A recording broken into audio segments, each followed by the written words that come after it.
just talk about the game real briefly, and then we'll open it up to questions from these guys. Man, it was a dogfight all the way to the end. We knew coming in that they were #1 in the state. We knew about Trent Forrest. I think his picture's on the tickets. So we knew how good he was. We played him last year in Christmas tournament. So one of the best players I've ever coached against, if not the best. But I'm just really proud of the way the guys played hard. It was a battle back and forth. Had control there in the second half. Made a few mistakes here and there. Missed some shots here and there, and every little thing counts. And so all those added up. And congratulations to the coach over there. I know he's been an assistant coach for a long time, and I'm happy for him. Congratulations to him and to the job they do over there. So. It seemed like early in the first half, specifically to end the first half, the turnovers you guys were forcing was what got you running and really got you back into it. And then the fourth quarter, it was almost the opposite. You started turning the ball over and it caught back up, and that's how Forrest got a lot of those quick looks, and that kind of shifted the game. Right. And there were a couple times when we could have took better care of the ball. There was one time I was mad at myself for not calling a timeout. I saw the trap coming, didn't call a timeout, so I'm as a coach, I'll beat myself up on that. Thought about it, but just didn't. It's like we only had one left, and man, should I call it? And so so that hurt. But we could have taken better care of the ball for sure there, especially the fourth quarter. Could you walk us through what happened on that last turnover that cost you before they went ahead? When you had it was late in the fourth quarter, that last turnover you had right in front of the basket. After the missed free throw, I think they missed a free throw, and then you guys turned it back over to them, and they got the ball back. Yeah, I'm not sure which one that was. That might have been the one I was thinking in my head on the sideline. So that was the one you were going to call time on. Yes, I think I saw the trap coming, but I was like, well, I think we'll be all right. I thought they bumped them, and was physical in there. So I was like, well, I thought we could just get a foul there because they come in pretty aggressive, and so I thought he fouled them. And I mean, I'm not, referees have a tough job. But in retrospect, I should have called a timeout, but I thought they were coming in and they hadn't really been able to hem us in yet. I didn't think, so I was like, well, I think, I feel like we could have beat them around a corner or, get a foul, and then in retrospect, I should have called a timeout. So. What did you tell them at halftime? It seemed like you guys kind of had a turnover at the beginning of the game, but it seemed like halftime and then towards the end of the second quarter, and then at the half of the third quarter, you guys really seemed to just be a completely different team. So what did you tell them, after the slow start, what did you tell them to kind of get things going? Well, we I don't know if the lights got to us. The big lights got to us the first few minutes. We didn't play with the aggressiveness on defense that we normally play with, and it just seemed like the lights were big for a while. We were just not moving quick enough on defense. And then once we were able to kind of go through that storm and being down, and still it being, a reachable game, then we started playing the way we played all year, which is attack the basket. Mike did a great job here, and his teammates, and just I thought had some good shots, and we just kept pounding to them. We supposed to be here. We're supposed to be here because I know Chipley is a fantastic team and all, but almost seems like we don't get much credit. We're kind of too far for the Gainesville, Tallahassee, or Jacksonville papers. And I've been here 11 years, and sometimes they had Democrat, covered us. Sometimes the Sun covered us, but thanks to WCTV's been covering us lately in Tallahassee. But it's just you almost feel like you're forgotten. And we're pretty good too.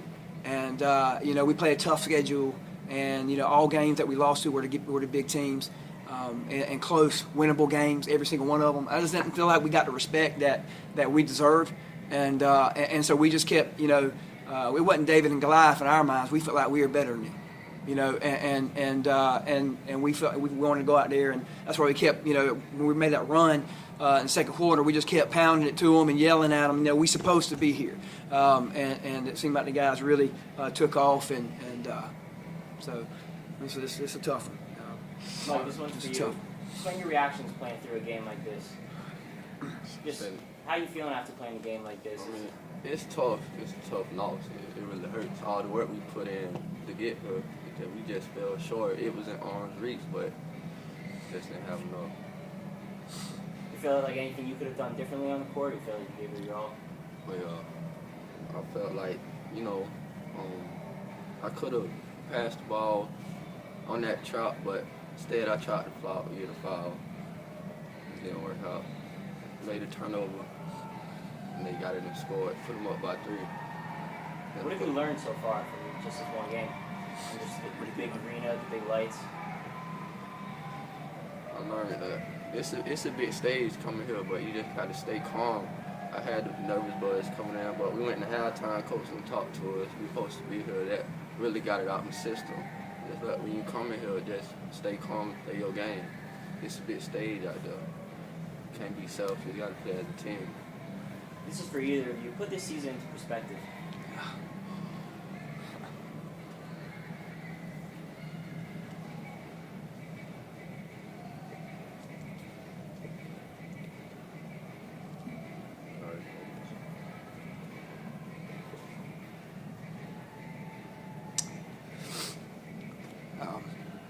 I love these guys. This is told them before the season that this was my last year. I was resigning, and man, I couldn't ask for a better group.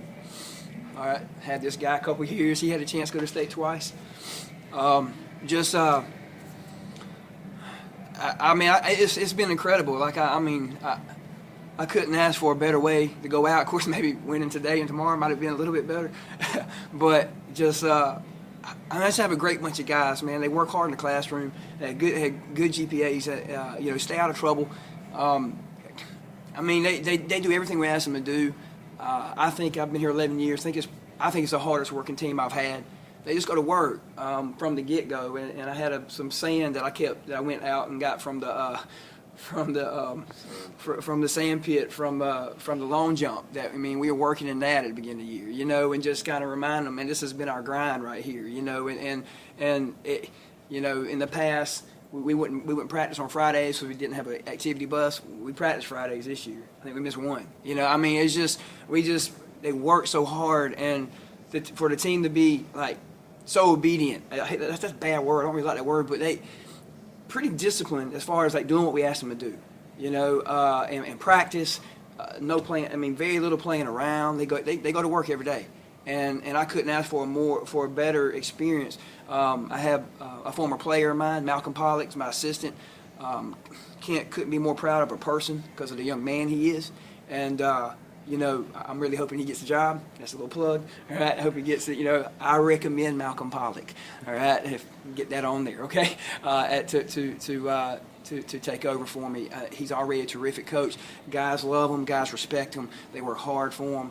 And it was a great experience to be with these guys and then a former player of mine, helping lead it all. I just wish today would have ended better, but congratulations to them. But it was tough. It was a real tough loss. I thought we had them. We talked about the turnovers, but after those back-to-back threes you guys had in the fourth quarter, kind of what changed from that moment? It looked like you guys had them under wraps until the end of the game. I'm not real sure. Trent's so doggone good. Our plan was to blitz them on ball screens. It's almost like the coach, if I'm not mistaken, made a good job of adjusting, and so he stopped bringing that ball screen, and so it was more one-on-one, and he was able to get in the paint and create and get fouls, and he's so patient, and with the ball he doesn't get ahead of himself, and so he was able to get to the line, knock down most of his free throws, and so like I said, we had a couple of turnovers, but it's all a blur right now. I know it's just right there. We had it, right there in arm's reach, like Mike said, and it just didn't happen for us. And there was another time when there's 2 timeout situations where I'm mad at myself. There was another. Well, I tried to get a timeout with about 45 seconds left, and I guess I wasn't demonstrative enough. I don't, and really thought we needed one. I think we ended up taking a bad shot or turning over. Now they end up not scoring, but I would have liked to have that one back. I should have been more demonstrative in getting it. but at the same time, I was a little bit nervous. I made a mistake earlier and got two demonstrations on a call I didn't like, and I had to apologize to the referees. And I was like, man, you know, so. But like I said, in retrospect on that, I'm mad at myself for not calling the timeout. But. And for Time for you, one more question, guys. how much did you guys just really want to win for your coach on his way out? And obviously you didn't get the ending you wanted, but you know, how inspired were you guys just coming into this to try to win? Very inspired. We wanted a lot, knowing that it was his last year, and all the work we put in. We really thought we were gonna pull out strong, but it's just mistakes we made. Fell out short. It was really tough, really tough. We really wanted to get it to him for his last year. So it's about y'all, man.